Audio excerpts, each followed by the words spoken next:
Today I have another word for us to ponder when it comes to love.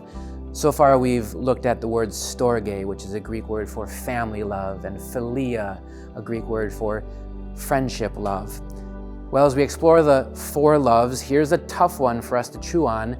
It's the Greek word eros. So if you're going to think about eros love, have in your mind the word passion.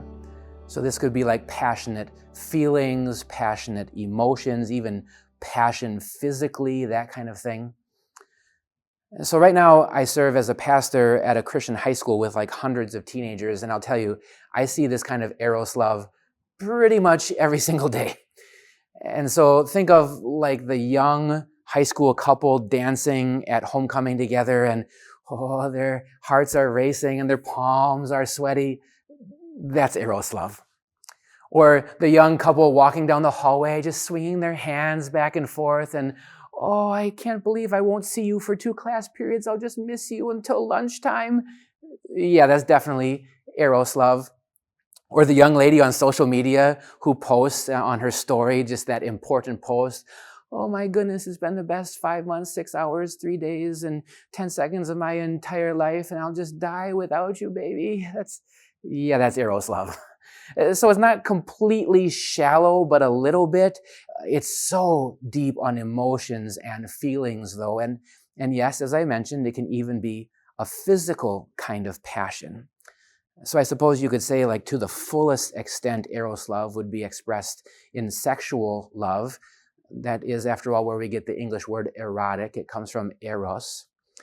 Now, please understand, eros love in and of itself, though, is not a bad thing. A physical kind of love, emotions, feelings, these are blessings from God too. And if you think about it, it's really what makes us uniquely human as the crown of God's creation and different than animals. What a blessing to be able to have feelings and emotions run through our minds and tug on our heartstrings, and to see maybe like your spouse or that special someone and your heart just beats for them. You love them from your gut. That's pretty cool. Now, that having been said, I want you to imagine big, bright, blinking neon lights that are just flashing, warning, warning, warning. Because let me tell you that the abuse of eros love is one of the devil's oldest tricks in the book. Just think about all the ways we abuse this kind of love with sexuality and sexual sins in our world. Think about any song you might listen to on the radio, in the pop charts, or on your streaming service, or even relationships in TV and in movies. Almost all of this is based on an eros kind of love only. Even think about the way we talk about like falling in love, or as the teens would say, catching love, catching feelings for someone. Or how about the phrase making love with someone? Almost all of this is based on feelings and emotion and passion and physicality only. In fact, I might even go so far as to say publicly right here on this video that my opinion is one of the biggest root fundamental problems in our culture is the abuse of eros love. How many relationships have been shattered? Marriages, friendships, and any other kind because of a focus wrongly on eros love and passion. And so what we need to do is we need to ground ourselves again. We need to go back to our God who is love and think about the selfless kind of love that he shows to us.